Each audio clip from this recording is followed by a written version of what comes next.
মধ্যপ্রাচ্যে আবারও বাড়ছে উত্তেজনা, আর এর সরাসরি প্রভাব পড়তে শুরু করেছে আন্তর্জাতিক জ্বালানি বাজারে।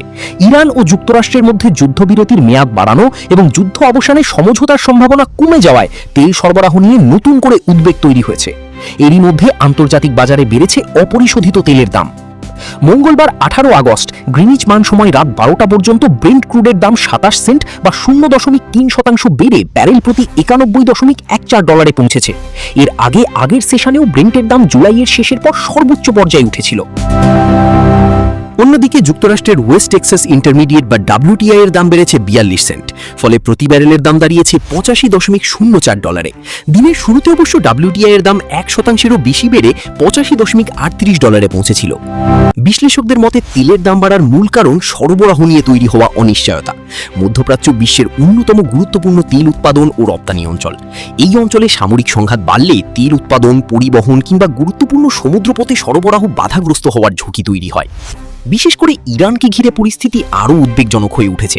ওয়াশিংটন ও তেহরানের মধ্যে যুদ্ধবন্ধের কোনো সমঝোতা হওয়ার সম্ভাবনা ক্রমেই ক্ষীণ হচ্ছে। একই সময়ে ইরান আরও কঠোর অবস্থান নেওয়ার ইঙ্গিত দিয়েছে। যুক্তরাষ্ট্র যুদ্ধবিরতির মেয়াদ বাড়ানোর সম্ভাবনা নাকচ করেছে। এই অবস্থায় বাজারের সবচেয়ে বড় প্রশ্ন হচ্ছে, মধ্যপ্রাচ্যের উত্তেজনা কি শুধু রাজনৈতিক ও সামরিক সংকটেই সীমাবদ্ধ থাকবে, নাকি এর প্রভাব পড়বে বৈশ্বিক জ্বালানি সরবরাহে? যদি সংঘাত আরও ছড়িয়ে পড়ে এবং তেল সরবরাহে বড় ধরনের বিঘ্ন ঘটে, তাহলে আন্তর্জাতিক বাজারে তেলের দাম আরও বাড়তে পারে। আর তেলের দাম বাড়লে এর প্রভাব শুধু জ্বালানি খাতেই সীমাবদ্ধ থাকে না, পরিবহন খরচ, শিল্প উৎপাদন এবং বিভিন্ন পণ্যের দামও বাড়ার ঝুঁকি তৈরি হয়। অর্থাৎ শেষ পর্যন্ত চাপ পড়তে পারে সাধারণ ভোক্তার উপরও। তবে এখনই বড় ধরনের সরবরাহ সংকট তৈরি হয়েছে এমনটা বলা যাচ্ছে না। বাজার মূলত সম্ভাব্য ঝুঁকি এবং ভবিষ্যতের পরিস্থিতি বিবেচনা করেই প্রতিক্রিয়া দেখাচ্ছে। তাই আগামী দিনগুলোতে ইরান ও যুক্তরাষ্ট্রের অবস্থান, যুদ্ধবিরতির ভবিষ্যৎ এবং মধ্যপ্রাচ্য থেকে তেল সরবরাহের পরিস্থিতির ওপরই নজর থাকবে আন্তর্জাতিক বাজারের। সব মিলিয়ে মধ্যপ্রাচ্যে উত্তেজনা যত বাড়বে, তেলের বাজারে অস্থিরতার ঝুঁকিও তত বাড়তে পারে। আর এর প্রভাব শেষ পর্যন্ত কতটা বিশ্ব অর্থনীতি ও সাধারণ মানুষের জীবনযাত্রার ব্যয়ের উপর পড়ে, এখন সেটিই দেখার বিষয়।